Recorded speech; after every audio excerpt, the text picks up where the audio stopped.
Good evening and welcome to Kingston Environment Centre and to Kingston Green Radio. And tonight we're celebrating International Women's Day. We've got a fantastic panel of 4 women and some good questions, I think, for a panel discussion. And I think we could go straight into it because, first of all, I wanted the 4 panellists to introduce themselves. So I think we'll start on my left here with Deborah Walls, who is an executive headmistress, and I'm sure she'll describe what that involves. Hello, my name is Deborah Walls. I'm the executive head teacher of the Coombe Academy Trust, which comprises 2 secondaries and 2 primary schools, Coombe Girls' School, Coombe Boys, Nolme Primary School and Green Lane. I'm a French and German teacher at heart. That's how I started off. And I'm really passionate about education and obviously particularly girls' education. Okay, well, that was lovely and short and sweet. Michelle, perhaps you tell us a little bit about yourself and please explain what BRITAFRIQUE does. Hi, good evening. I'm Michelle Akintoye. I'm the CEO and founder of BRITAFRIQUE. BRITAFRIQUE is a youth empowering organization that look out for girls and boys and children from the ethnic minorities that have a gap in education. We provide opportunity for young people to get enrolled with mentors so that when they're deciding on the subject, they can have a trial by being placed into House of Parliament, into civil engineering, every area of STEM, as we'll discuss later on.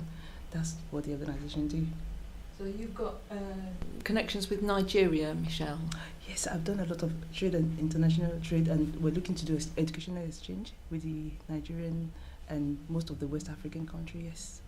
It's fascinating. Thank you. Siobhan, a little about you. Sure, hi, I'm Siobhan Benita. I'm the Liberal Democrat candidate for Mayor of London in 2020. I work for Warwick University, part of which we run a volunteering scheme for our students who go out to rural India and do a programme out there to help get girls into education and staying into education longer. Previously, I was a civil servant and I spent at least 6 years of my time in the civil service working on reform issues of the civil service itself, including improving the gender diversity in the civil service. And finally, I guess it's a good opportunity to say I'm a mum of 2 daughters. They're 18 and 20 now. And I think they definitely help me to kind of keep my mind open and be very open to the kind of changing world that we live in. And they inspire me every day. Oh, thank you. And last of all, Liz. Thanks, Jane. I'm Liz Green. I'm the leader of Kingston Council. I've been a councillor since 2002, and I've held various portfolio positions, including the environmental positions and children's services, and have been leader of the council since May 2018, when we took control again. We were trying to find out whether you are the first woman leader of Kingston Council. I am indeed. There was a short spell that I was leader before, from 2013 to 14, when I became the first female leader of Kingston Council. We also, for the first time ever, have a majority female administration and a majority of females on the council, which makes us unusual, which is delightful and disappointing in the same time. I think you might want to expand on that as we go on through and look at the questions. So I think we could plunge straight in with the first question I've got here for you, which is about giving girls access to education.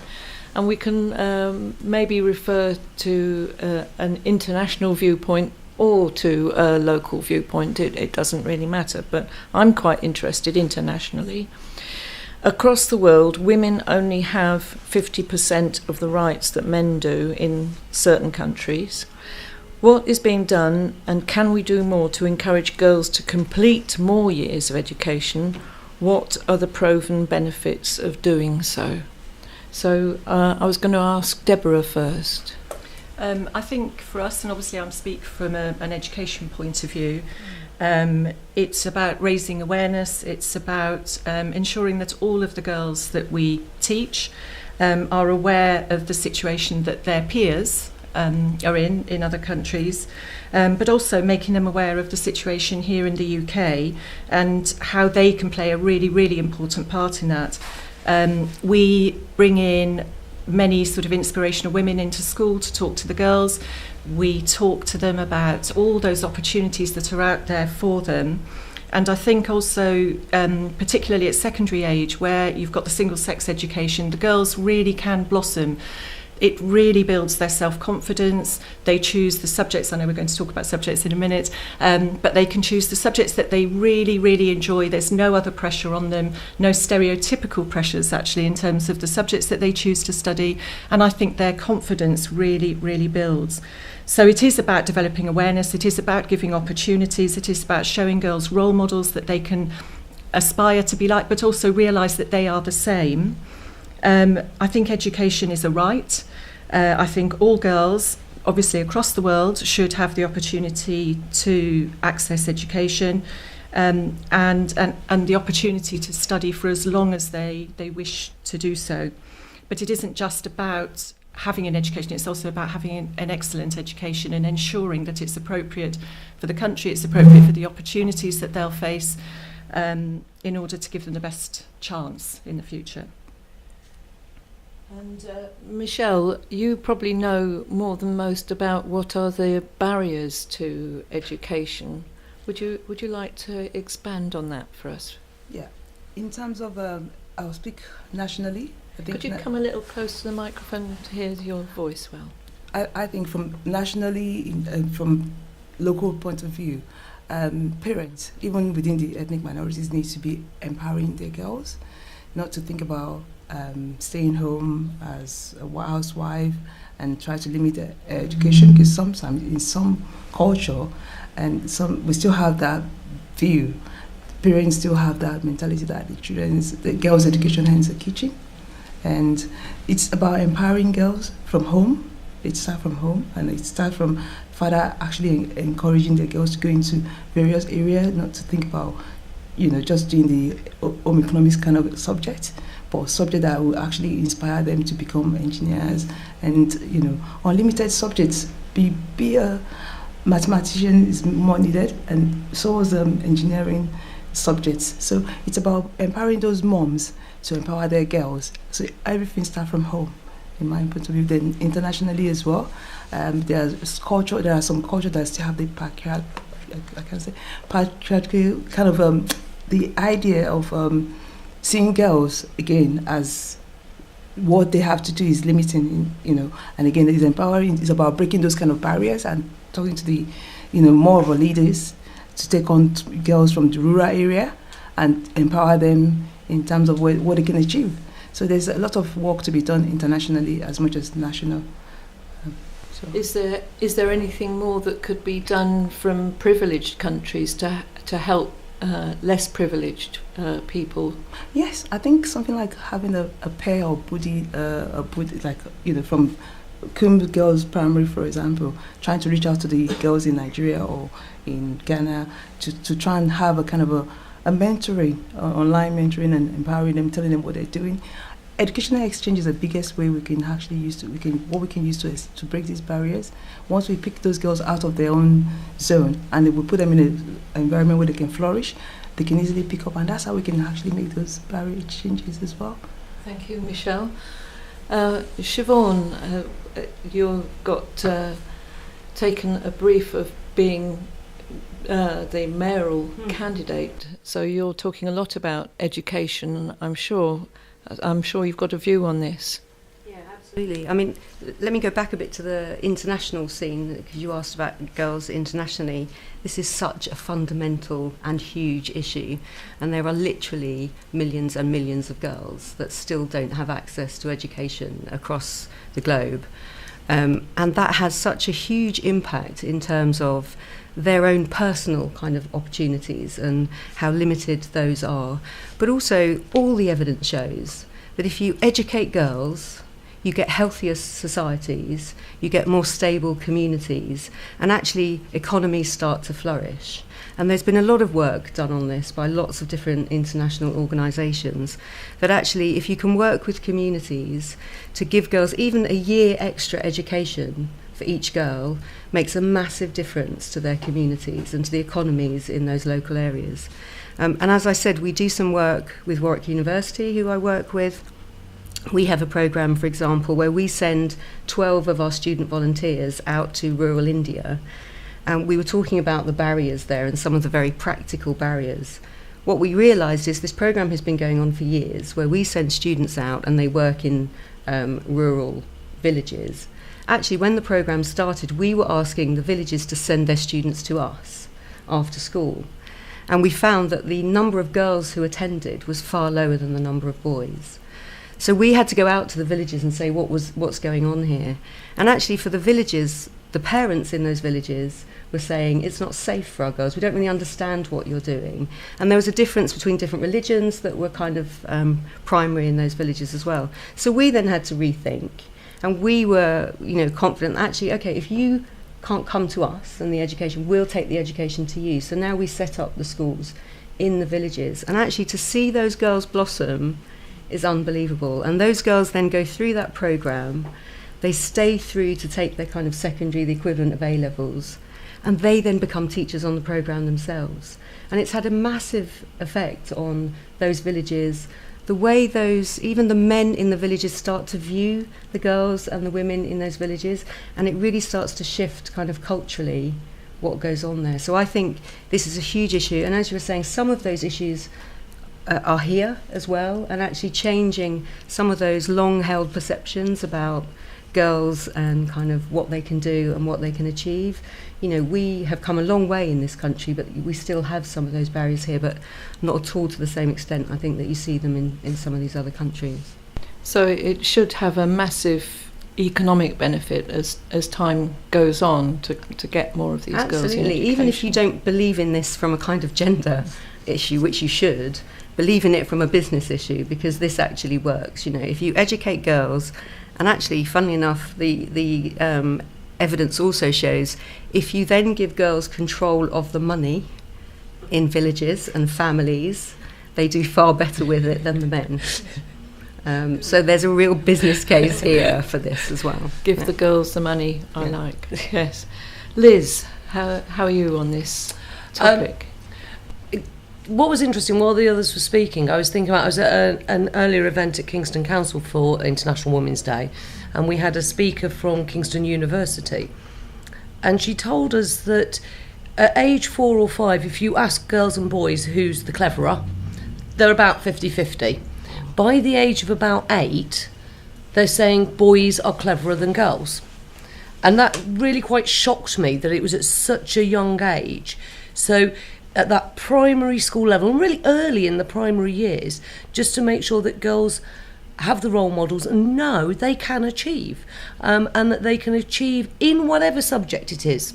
It doesn't matter. Whatever it is that suits them and suits their abilities, they can achieve in it. And I think sometimes we leave it a little bit late to be able to say, actually, you can do whatever you want. The stem cell subjects into secondary, it's great and needs to continue, but probably need to bring the age down further so that the girls believe in themselves for their education, rather than allowing the media to permeate into what they believe they can achieve. There's some amazingly simple interventions as well, aren't there? Like the solar-powered lighting that's going out in Africa and different countries. That enables people to study late into night and not be poisoning themselves with kerosene lamps. And also by providing toilets for girls that many can't go and study because there's no privacy. And that's gradually happening in different countries. Can I just say, we also need to deal with period poverty. Yeah. Because girls, even in the UK, lose school time over it. Yeah. And, the numbers worldwide are massive. And that's really, really not on in 2019. that any girl feels they can't attend school because they can't get basic sanitary products and afford to get them. Yeah, it leads on to a question that someone has written in actually to us that says, why aren't sanitary products free? That would certainly be a good educational aid. I mean, I think they're still taxed, aren't they? Because there's been the campaign to remove the tax from them. Yeah. And, you know, men's razors are apparently essential, but women's sanitary products aren't. Yeah. I'd argue that men's razors are less essential than women's sanitary products. It is just... And I think this is another one of those issues where people are only just coming round to the realisation now that this even exists in this country. So we kind of think of it as in developing countries, absolutely that must be an issue. But here, it's like food banks. You know, people don't want to accept that actually this is the reality for some people here. So I know there's a lot of work being done by the Liberal Democrats, by other political parties, I'm sure, and by charities to try and make sure that in places like schools, for example, there are free sanitary products for girls available. And I think the awareness is growing quite quickly now that this is an issue. Deborah, is that the case in the schools that you are head teacher of? Yes, it is, and I think I agree 100% that it is absolutely vital that we do support the girls in that way. Okay, thank you. Now, shall we go on to our next panel question then, which is a great one, I'm sure, for the politicians here, because it's how can we encourage more women to run for political office, both Britain and internationally? Perhaps I'll start with Michelle for this one. I think for the fact that I stood twice as a candidate for a Conservative, and I was really close to becoming a candidate, only because I didn't have enough support, not from my party, from other families and friends that I could have put together, and also blaming myself because I have a full-time job, which is why I think we should try and see how we can put financial support behind any candidate that is going to be going for councillorship or becoming a minister. It was just that financial strain, that trying to juggle work while trying to campaign, not doing enough to door to door. You know, it's really important that we have those financial support, because that's how we can empower women, especially if you're in that business situation. Also, finding a mentor. It doesn't matter what color of creed or political party that this person is following, because I think we all have the same aims and objectives when we're going into parliament. So having that mentor to hold that person's hand and say, look, this is the step by step. I think that's important as well in all parties, because especially women from the ethnic minority and BME groups, they really need that empowering to get them to that next stage. And I think that's what we need to be looking out for. So the Conservative Party don't seem to like all women shortlists, for example. What do you think about that? Do you all think women shortlist? Yeah. Well, let's think about it. They produced the very first Prime Minister, Margaret Thatcher, the Lady Thatcher, and they've done a very good job. And the second one there now, Ms. May, she's doing a fantastic job. So they're doing that. We can say they're the first leading party to actually put women on the spot, and so we have to give it to them. And that's why part of the reason why I chose the party as well, because I know my mom was a big fan of she's called Black Thatcher, sorry to say, but she was tough. Yeah, for someone to raise someone like myself, so that's, and a queen in this country. We're doing really well. The one thing that binds us together from Ireland, Wales, and is our queen mom. So we have women. Britain are doing really well, leading the world in how to empower women, but we still need to do more nationally and locally. That's peer mentoring, to bring those women to the stage. Okay, Siobhan, don't you think that with a head of state that's a woman, a prime minister who's a woman, and many other leaders who are women, we should be in a better state? Really, in this country, we should be really solving so many more problems. We absolutely should, and I think we can agree on the fact that it's great that we have women in these positions. The Queen aside, that's a great thing. She's not doing policy work. Yeah. I think where we probably disagree is that I don't think those women have used that opportunity to do things that do then promote policies that are good for women. And we could discuss that at length, but I think there are still many areas where we could have better policies for women, absolutely. But in terms of how do we encourage more women to come into politics, one of the reasons that I ran, and I ran before in 2012 as well, but again now, is that I think if women like us don't walk the walk as well as talk the talk, then you aren't going to get more women coming into public life, because actually it's very challenging. And when you look around at the moment and you look at the abuse that women get who are in politics, and you look at the abuse that they get on social media, for example, you know, Luciana Burgess, she was saying in a recent interview, I think 3 people now she's had to actually take through the courts because the abuse has got so bad. Any sensible woman is going to look at that and say, why would I do that? Why would I do that? But actually, we have to get more women in changing that culture, and we have to get more women in saying this isn't right. Because I know from working in the civil service that the more diversity you can have in the room when policy decisions are being taken and policy is being developed, the better that policy will be for the entire population. And actually, the longer we have only people of a certain gender or only people of a certain race, or actually when I went into the civil service I felt different because of my class background. I wasn't privately educated and all of the other fast streamers, the graduates, were. You need diversity of all types, and actually until we get that, our policy making is going to be flawed. It certainly is. It's going to be like an echo chamber, isn't it? Deborah, the girls at school, are they engaged in politics? Are they interested in politics? Do you encourage them to do things to do with politics? Yes, absolutely. So, you know, from primary through to secondary level, we teach politics, or we teach political thinking, and we teach principles from a very early age. We also give plenty of opportunities for public speaking, and for the girls to debate different areas of policy or their ideas.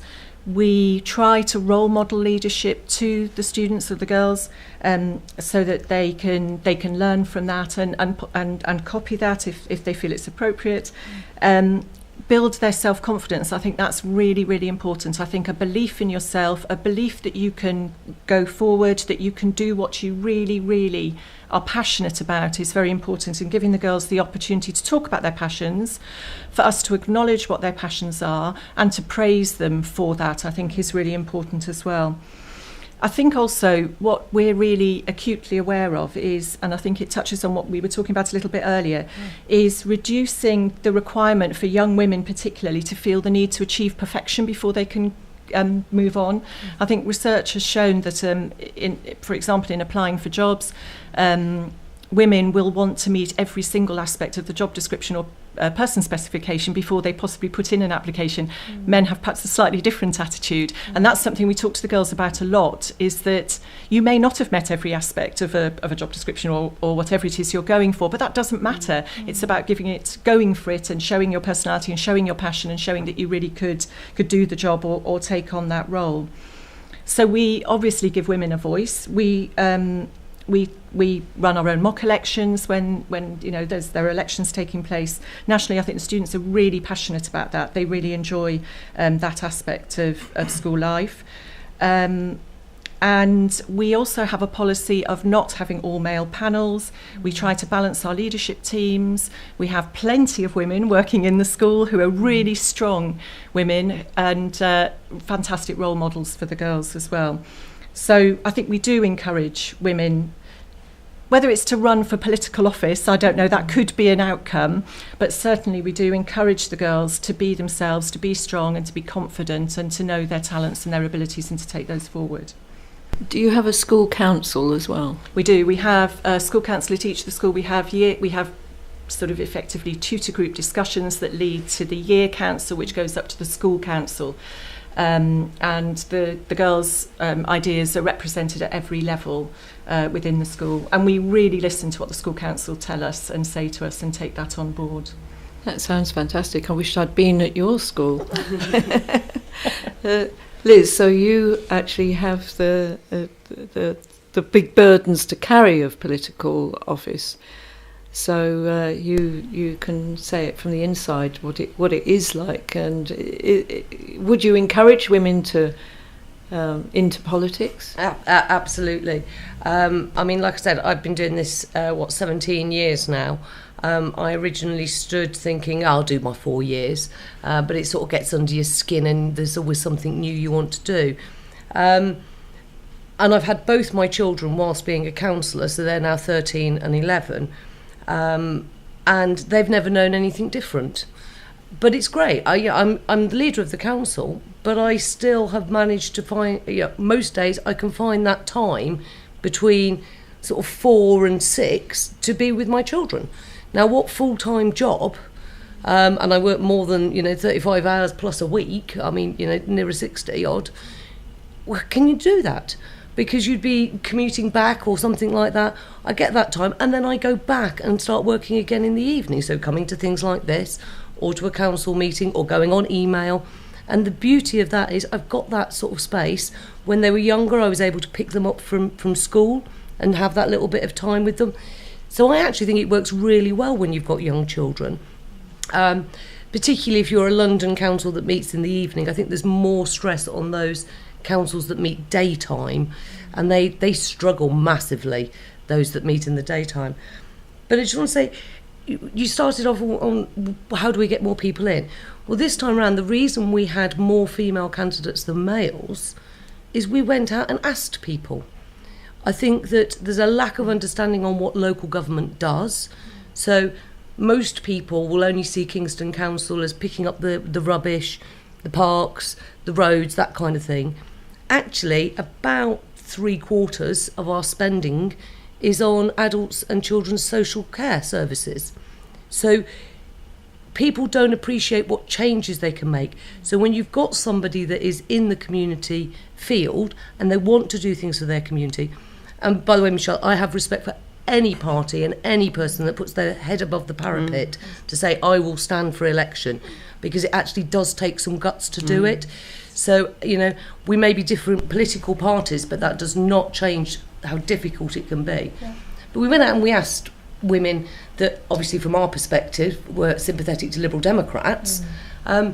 But we went out, we spoke to them, we told them, these are the changes you can make to other people's lives. And that's what gets them then interested in it, because they want to make those fair policy decisions, and so they can follow through on it. And in terms of how local government across the board is dealing with it and getting more women in, I think some places are doing much better than others, and a lot of it does come down to a local level. But there is, once you are elected, some really good mentoring through the Local Government Association and through political parties often. But what was a bit shocking is we ran for the first time, it was December last year, a women's leadership event. So we've been running leadership events through the Local Government Association for years and years and years. There's been one for BAME candidates, young councillors, and nobody thought for the first time, actually, maybe we need one as a safe space for women.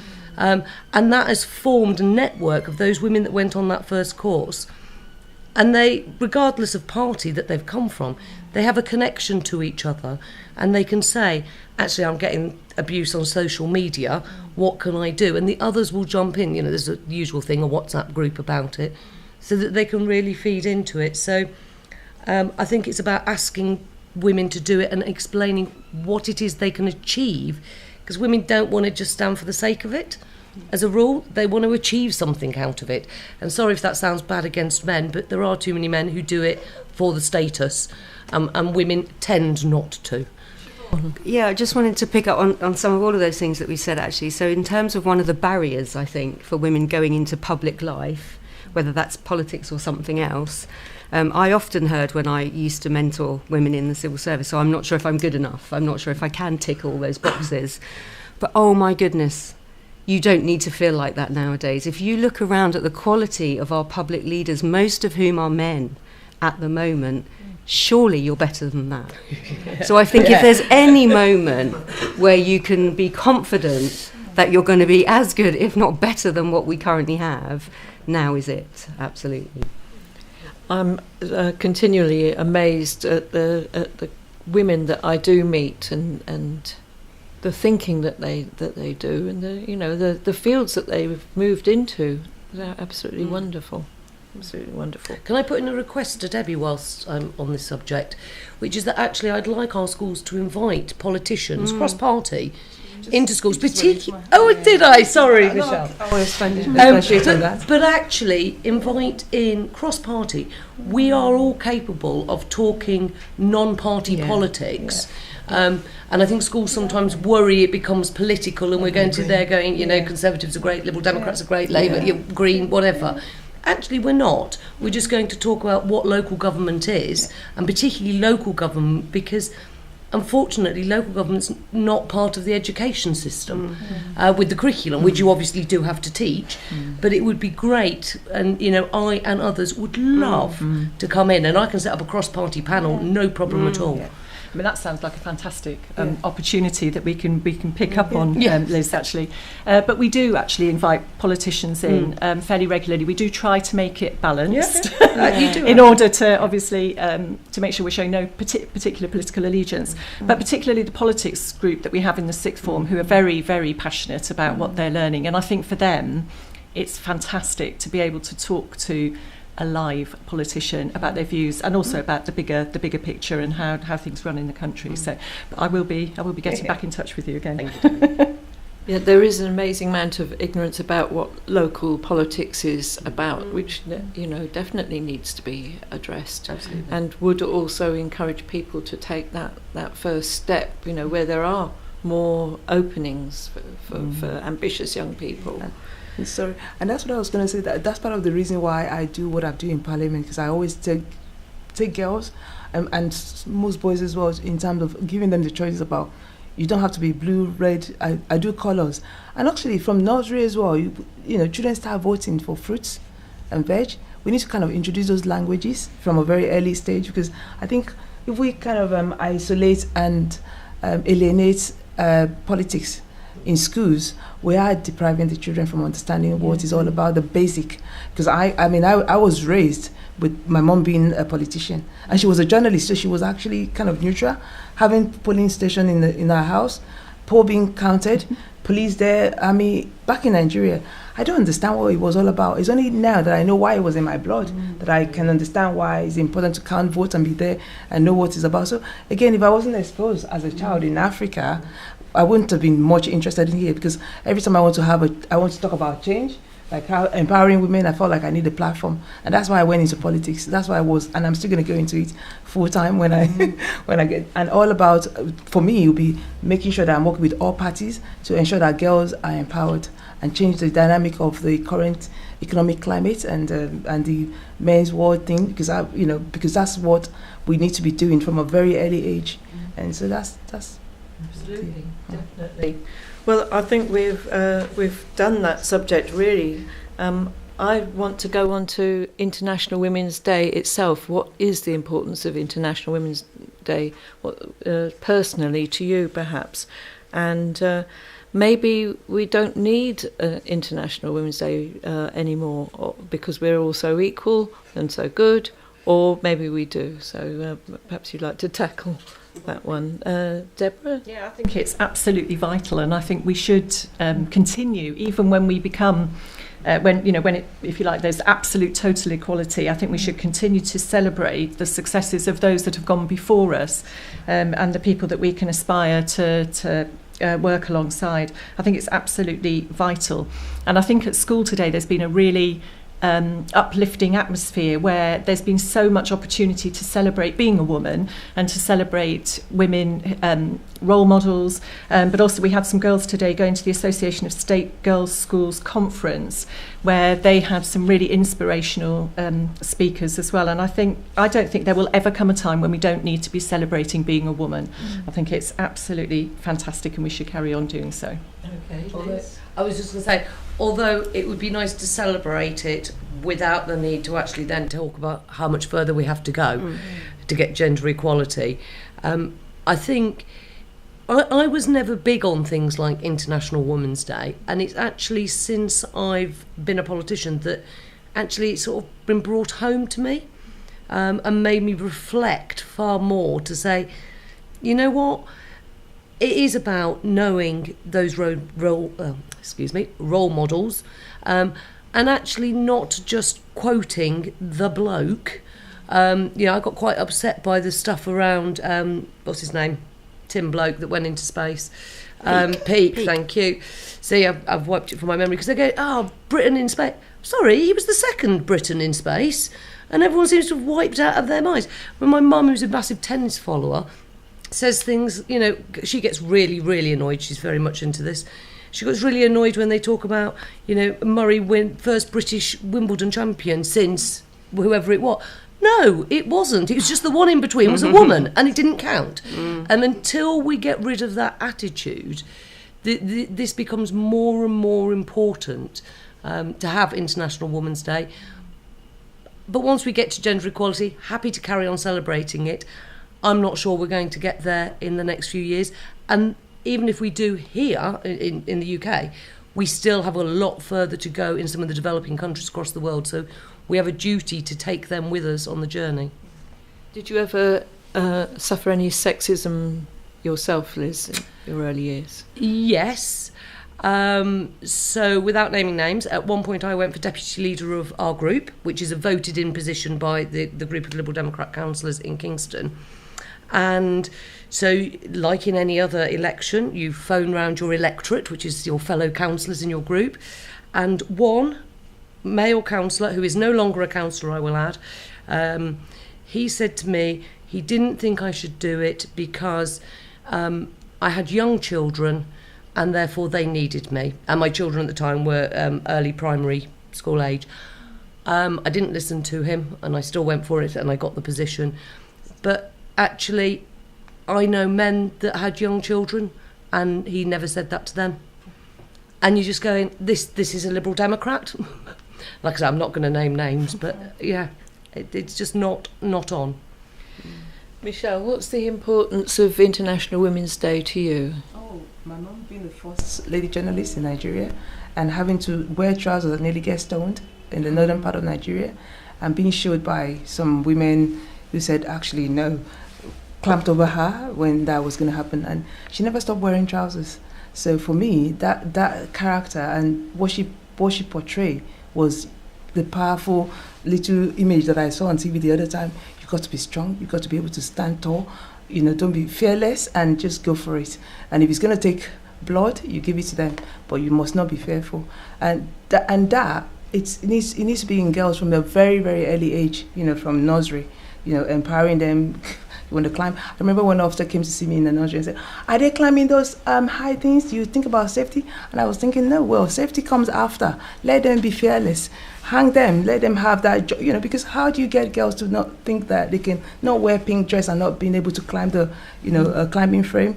That's the kind of thing that we need to be breaking down. Those kind of little tiny barriers and those things that stays in people's head. And for me, I would like to see International Women's Day embedded into our curriculum. Because there are women who took over from the World War, after the war, that took over the industries. It's only last year that we were hearing some of the stories, the fighter jets, female, the suffragettes, before the vote, there's a lot. And it was hidden, and now it was coming out because people were digging out into the story in the archive. There's still more story in the archive that we haven't heard about that we need to dig out. So we need to have it in the curriculum if it's possible. I like that idea that you're teaching girls, you're encouraging girls to get into their fearlessness and strength. That's really wonderful. Siobhan? Yeah, this is interesting because every year when International Women's Day comes up and I tweet about it, then you get kind of a string of men going, "Oh, you don't need International Women's Day anymore, and surely we've reached equality now, and you can say whatever you like, freedom of speech and everything." And actually, I look at this from a kind of national, international, and then a personal perspective. And I think nationally and internationally, you look at things like massive movements around sexual harassment, around domestic abuse, around equal pay, around caring responsibilities, around access to education. The fact that anybody could say we've reached equality is just ridiculous in the extreme, and there is so much more to do, and we're not going to reach that equality in my lifetime, so we absolutely need to keep pushing on all of those fronts. I think personally, for me, the most experience I had of this is when I ran in 2012, as a candidate. And looking back after the campaign, I looked at all the media coverage that I'd had, and every single journalist had asked me what my husband thought about me running and how my children were going to cope with me running, and kind of what childcare arrangements I was going to put in place. And I was running at the time against Ken Livingstone and Boris Johnson, and I thought, I've never read an interview where they've been asked these questions. Yeah. Nobody's asked them what their domestic arrangements are going to be. And journalists were fascinated by what I wore, how I looked, kind of where I got my shoes from. And actually, at the time, I was kind of thinking, well, I'm quite interested in fashion. I don't mind if this connects me with, girls, whatever. I don't mind. But what it meant was, all the time they were spending asking me those kind of questions, they weren't asking me about my policies and my manifesto. So actually, I had some great policies, I thought, and the public didn't get to hear about those because I was being asked all of this other stuff. So I think there's still huge amounts that we have to do, and I have no time for people who say we don't need International Women's Day. Can I just say, nobody's ever asked me about fashion. No? Quite right too. I think it would be hilarious if they'd done a kind of a spoof interview with Boris or Ken Livingstone, asking them about their children and so forth. Boris about his children. There's all sorts of injunctions out about that. Why they stay off the subject. Well, that's excellent. So I was going to ask you next, sort of going back a little bit towards education, and that few women head large corporations still, or statistically they study few of the STEM subjects, that's science, technology, engineering and mathematics. I think there's about 10% of women in classes on engineering, for example. Is this really a problem, and can it be tackled? Should that be tackled? And I think I should ask Deborah that one first. I think it absolutely should. I think it's imperative that girls have every opportunity to study the subject that they want to study and the subjects that they want to take forward.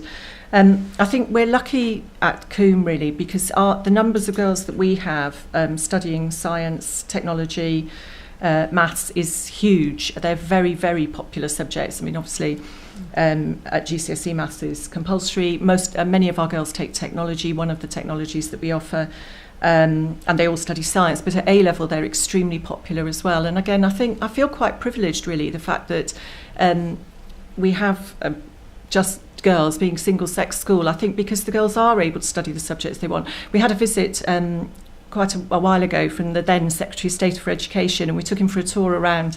It was a very interesting visit. We took him for a tour around the school and up to science, and he stood in the science classroom and said, "Oh, goodness me, look at all these girls." And we said, well, yes, it was 75% girls. We do have boys, obviously, in the sixth form as well.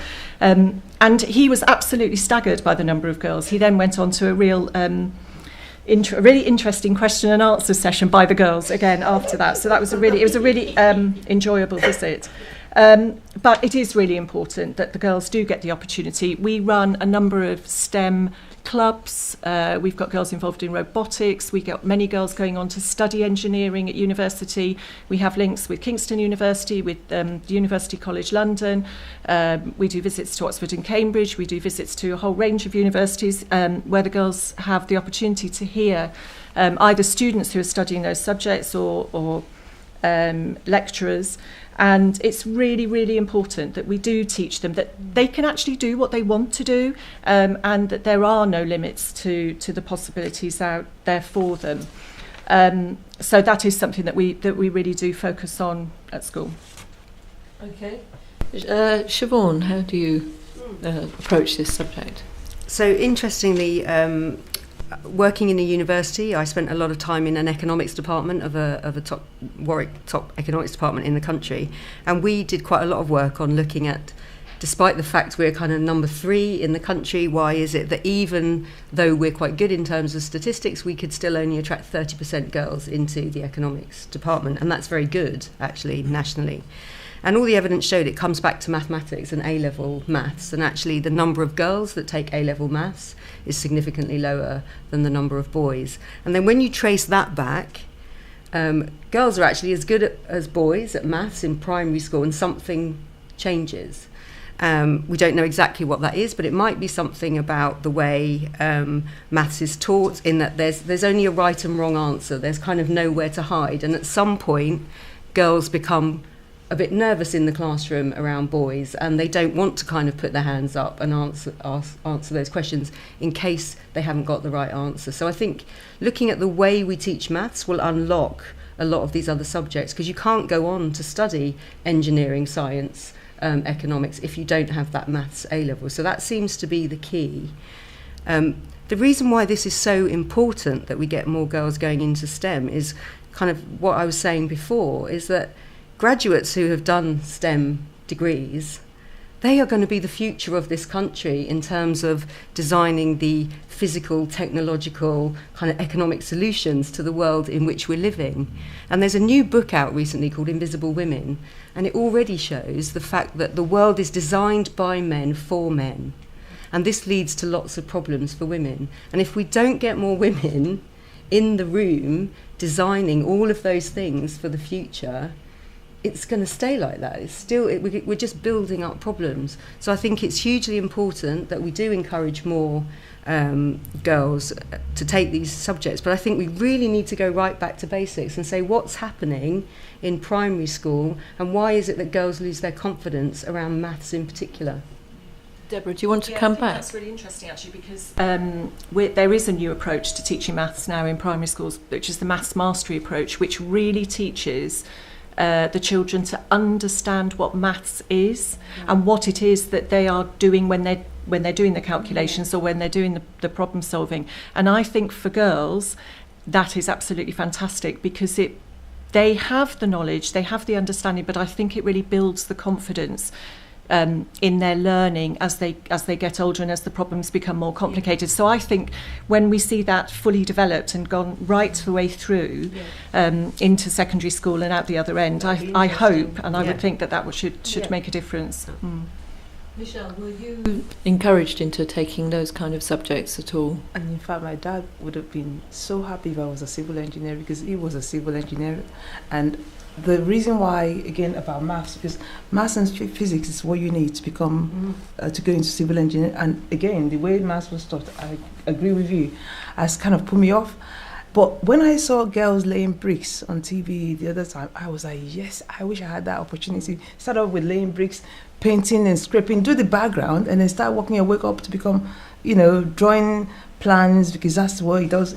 And I think those kind of routes into engineering for girls will be really good, which is the practical part of looking at buildings, structurals, building, just giving them the opportunity. And again, in early years, that's why it's really important to have that children learning through play, because once they start putting blocks and bricks together, they have an idea of what laying the foundation is all about, and playing with mud, having to see a real cement. I like to see cement in schools, just have it mixed up, leave it to become really hard, and then that is science in knowing that actually this same way we melt ice cubes into water, they need to know about textures. But most importantly, to be completely honest, I think Commonwealth girls are coming up with a lot of getting into the STEMs, and it's really showing that they're very. If you look at the BBC program recently, the girl called Nish, leading with the the topic was about the best, the Genius Kids on BBC. Have you watched that young girl with maths? And she said she never. That's the dad. And again, that's what that's what father does in terms of starting with at home with early maths, just teaching, setting up tables, counting every object, and getting to know about, again, ways to do things on a very physical and a practical way before it becomes theoretically before they can have the theoretical understanding. Is a practical thing that needs to be basic, because people learn in different ways, and if you are kinesthetic or visual, you can actually learn maths. And for me, it was so shocking when I had a B in maths after doing 2 GCSE, and I wasn't interested. And I think one was failed. The second time, so what I'm trying to say is that, yes, ways of doing, there's a way that we can, there are other routes that we can get the girls into chemical engineering and visiting space through, visiting just a space center and getting to understand what astronauts do and all the other bits and bobs. It's just... Yeah. You would be a lot more creative about how you got girls into those subjects. Oh, that's a very interesting idea. So, yeah, thank you. And Liz, how do you feel? Well, I'm probably the odd one out here. I loved maths. I did maths at O-level, that's my age.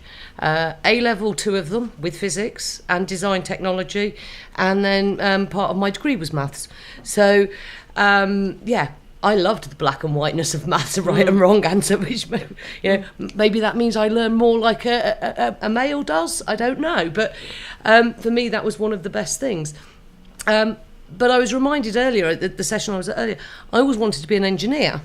And then I did a work placement when I was 16, I think it was, in an aeronautics... No, Dunlop Tyres, that was it, nearby where I grew up. And that was it. I didn't do engineering after that for my degree. Because it was...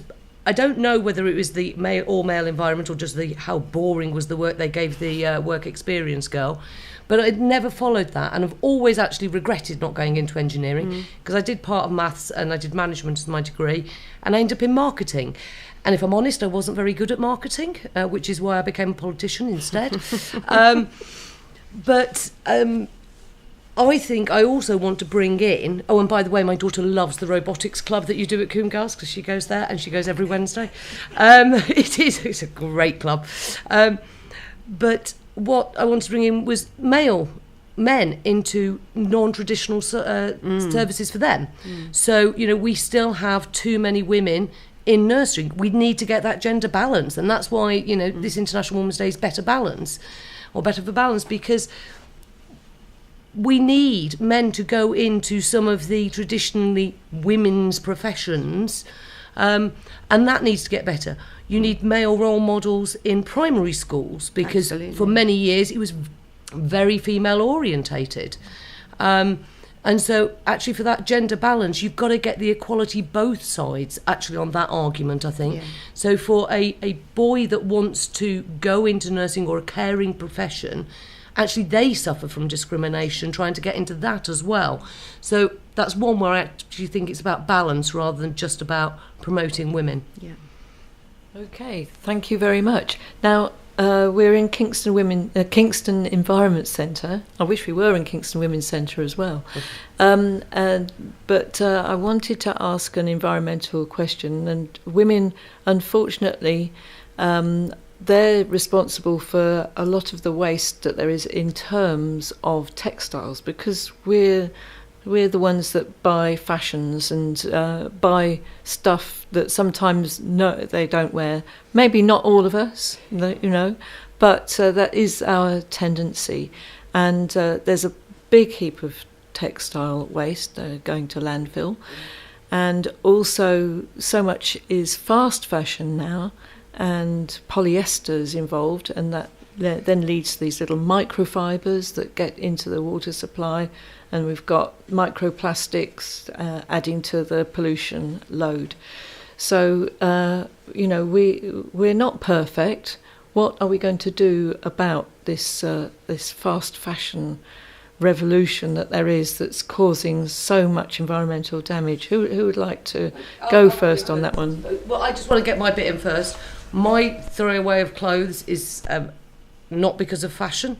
I think I mentioned that one earlier. However, I do have a tendency to not fit into them anymore, which I think is the other thing that you sort of, let's get it out the wardrobe and pretend that I used to fit into it. I think that we do take clothes as disposable items. And we need to think about getting better quality such that it will last. But I'll let others answer on the fashion perspective of that. Okay. How about Michelle? I'm really keen about recycling. I think we need to start putting clothes back, specifically nylon polyesters, because now that they're having this fashion of wearing a kind of I don't know what they call it, but it's the thermal wear, but it's now in fashion for dresses. All those things are quite dangerous for the environment. And first of all, we need to, if a clothing company can be held accountable, to start bringing back natural cottons. Because in the old days, cottons are quite popular and made from India, and you can, when you wash, because how these things get into the water is that the bits from the nylon and the other or natural materials are getting into the water from wash. So we need to educate our children not to wash on every day, even families. I think we need to go back to washing every week. I mean, in Africa, they talk about water. And because of that, family only wash on Saturdays, most of the fabrics that needs to be washed. So those are the kind of things that we need to be looking into, and disposing clothes by recycling, taking them to Africa, where it can be reused. That's the starting point for that, because the environment needs to be cleaned. And I think, yes, you're right, we're getting polluted with textiles or natural materials that cannot ever be... but it's not biodegradable, so yeah, we need to do something about that. Yes, indeed. Okay. Deborah, are you a fashionista? I don't know about that, but not so much. But obviously in school, again, for us, it's raising awareness, the girls' understanding of consumerism, their role to play in that, in terms of clothes and textiles. It is part of the technology curriculum.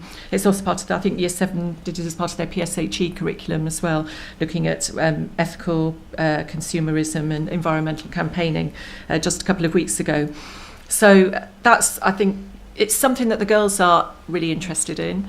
They do feel really passionately about it, and they also feel very, very passionately about the environment and what we can do as a school to improve our environment, but also on a larger context, sort of going beyond just the school grounds. And I think in terms of textile and textile waste, that's a large part of that as well.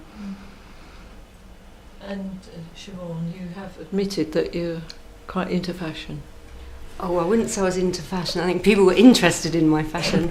I'm really pleased that people are starting to talk about this, because I think it is part of a wider now awareness of over-consumerism and over kind of materialistic way of living, and actually people becoming much more aware of just the things that they do day to day and take for granted, and the impact that those have on the environment and on our planet.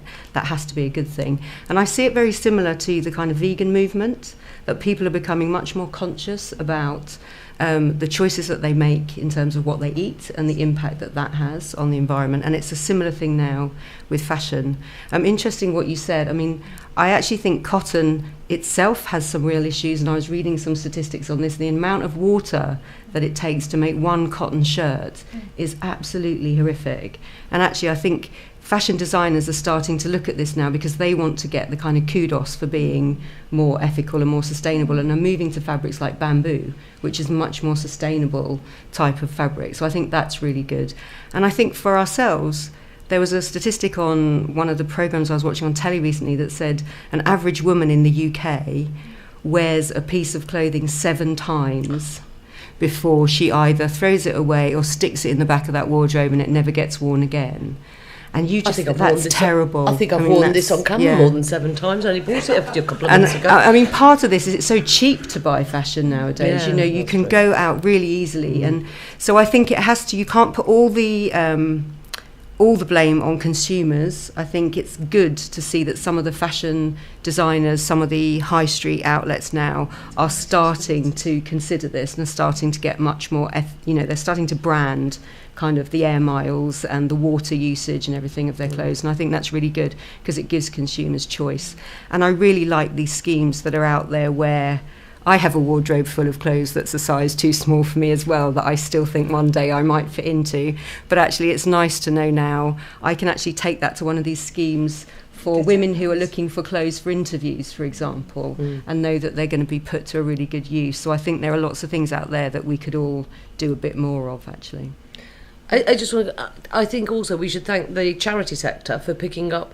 I mean, I love the charity shop. We're in New Malden, and I know people complain to us, can't we have less charity shops and more other shops in New Malden, or in Surbiton and stuff? And actually, it's great because you can't go out going, I want a pair of black trousers, but you can go out and go, I never would have thought of that. And I really like it. So, and I think the way the voluntary sector's picked up on that is just, it's become part of the norm now. You don't throw anything out unless it's unusable. You will just go, I'll take it to the local charity shop, and that's just the norm. Whereas actually not that long ago, when I used to say to my family, I'll take it down the charity shop, they'd be like, really? And I think a lot of young people are leading the way. I said my daughters were inspirational to me, and they really are. They quite often go and buy vintage, and it's labelled vintage now. So I can be trendy. I can label it vintage, and then everything I wear becomes absolutely. And people like to find something quirky in a vintage shop, and I think that's really good. And I think they're much more kind of switched on to those kind of decisions, and they care much more about the environment, I think, which is fantastic.